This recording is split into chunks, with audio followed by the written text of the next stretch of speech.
These are the words of Thomas Dungy, who saw the Bendigo Creek before miners utterly destroyed it.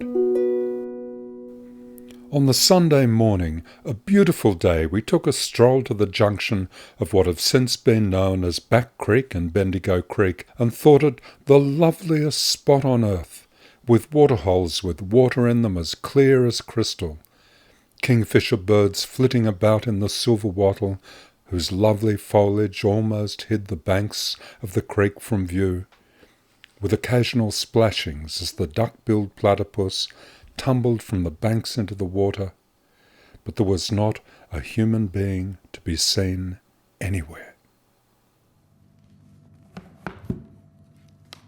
In this old volume of the Annals of Bendigo, there's a remarkable sketch map that gives us an idea of what Thomas Dungy was talking about. The map was drawn by William Sandbach for the purpose of telling the story of the birth of the Bendigo goldfields. He's interested in who was the first to find gold, where it was found, who was there in the early months, and where their maiais and tents were pitched.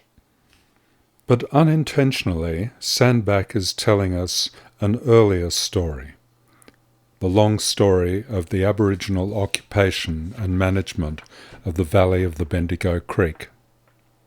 We now recognise that open, treeless flat is telling us that the alluvial soil of the creek flats were kept treeless by the systematic burning regime practised by generations of Dja Dja Wurrung people. The wooded point is on the rocky, shallow sandstone soils that won't grow grass and are best left as forest.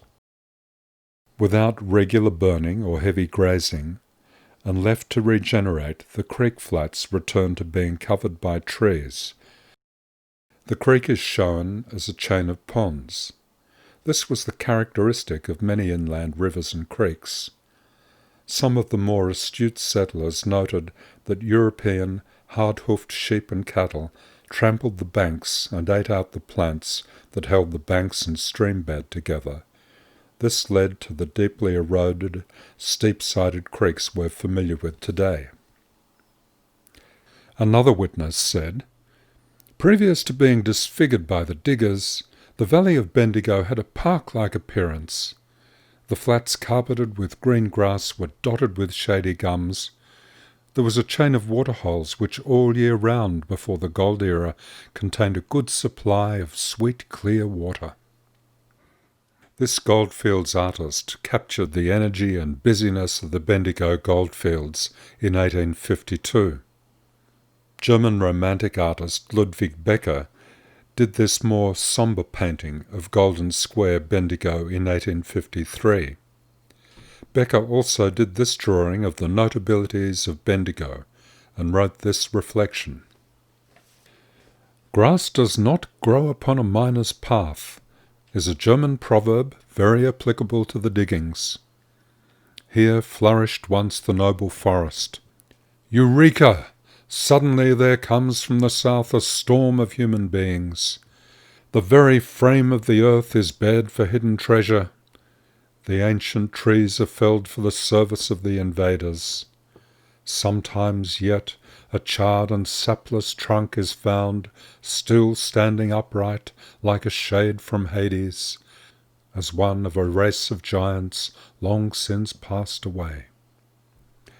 It was the technology of puddling that finally put paid to the Bendigo Creek.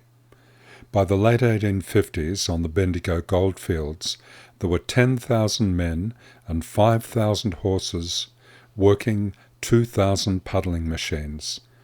This poured out millions of cubic metres of stinking yellow sludge each year that oozed its way into the gullies and choked the creeks. During heavy rains, sludge flooded into the houses and shops and pubs. Bendigo gradually transformed itself from a pock-marked wasteland interspersed with diggers' tents into a town where people went about their domestic and working lives.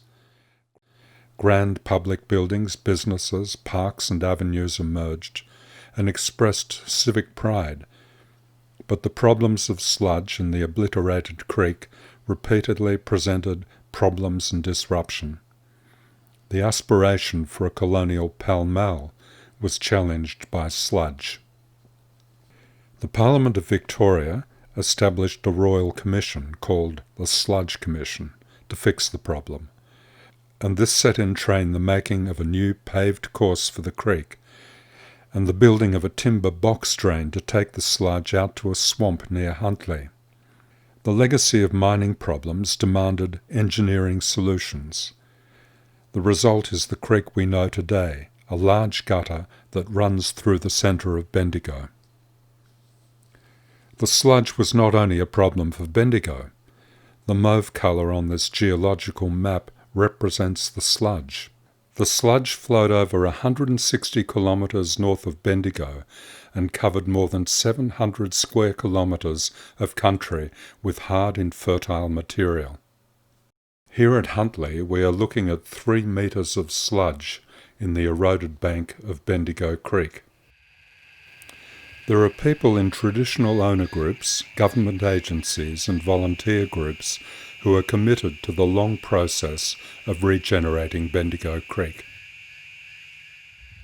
I met Nicole Howie, secretary of the North Bendigo Landcare Group, and her son Ned out on the creek near Huntly to see what the group were doing and hear what motivated them.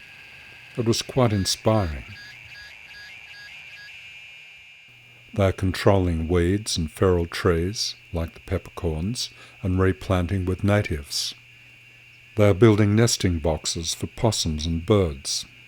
They engage community from primary and secondary school students, through TAFE and university students, through to the older blokes from the Men in Sheds group who built the nesting boxes. They have a vision for the future. It's deeply moving that the Landcare Group and the Catchment Management Authority people know the sandback map that shows the creek as a chain of ponds. And they know our Plan of General Survey map, and they're guided and inspired by it. When they ponder the map, through it they are learning from the traditional owners and applying their learning to create a new sustainable future. Similar things are happening across the country and, hopefully, the world.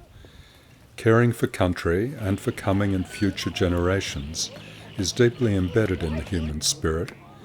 It's a source of power and motivation we will have to harness.